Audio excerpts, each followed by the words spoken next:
আসসালামু আলাইকুম। কেমন আছেন বন্ধুরা? সবাইকে রোজার অগ্রিম শুভেচ্ছা।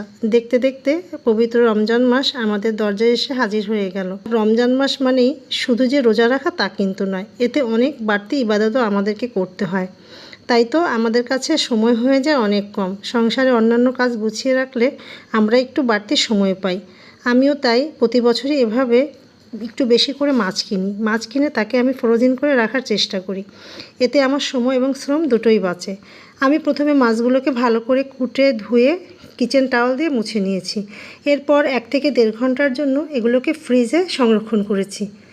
এরপরে তা বের করে আমি এক কন্টেনারগুলোতে রেখে দেব। আমার যখনই প্রয়োজন পড়বে রান্নার সময় আমি ইনস্ট্যান্টলি এগুলো বের করে রান্না করতে পারবো। এতে ভিজানোর কোনো বাড়তি ঝামেলাও আমার থাকতেছে না।